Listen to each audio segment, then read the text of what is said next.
ప్రభువు నామమునకు స్తోత్రం కలుగునుగాక. ఈ ఉదయకాలము మీకందరికీ వందనాలు తెలియచేస్తున్నాను. ఈ దినము మిమ్ములను బలపరచు దేవుని మాట, నన్ను బలపరచు వాని యందే నేను సమస్తమును చేయగలను. ఫిలిప్పీలకు రాసిన పత్రిక 4వ అధ్యాయము 13వ వచనం. పౌలు మహాశయుడు ఫిలిప్పీ సంఘముతో ఈ మాటలు చెప్పడం మనం చూస్తున్నాం.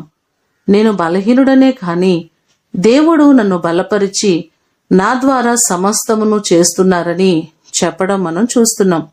2వ కొరింథీయులకు రాసిన పత్రికలో 12వ అధ్యాయము 10వ వచనములో చూస్తే, నేనెప్పుడు బలహీనుడనో అప్పుడే బలవంతుడునని పౌలు గారు చెప్తున్నారు. నిజంగా మనము బలహీనులమైనప్పటికీ దేవుడు మనలను బలపరిచి ఆయన కృపలో మనలను నడిపిస్తున్నారు.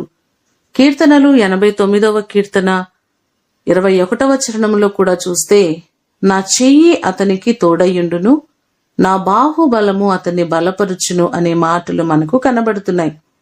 మన జీవితాలను బలపరిచే దేవుడు, మనలను నడిపించే దేవుడు మన దేవుడే.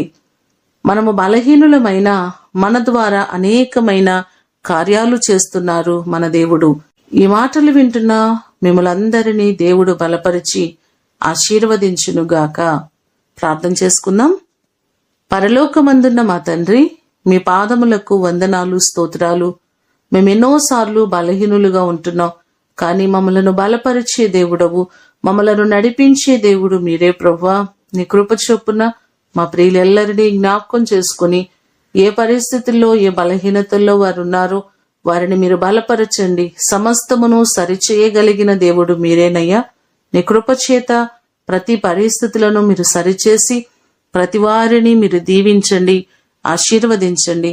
నీ కృపాక్షేమములు దినమంతా కూడా మీరు మాకు దయచేయమని యేసు నామమున అడిగి వేడుకొని పొందియున్నాము తండ్రి.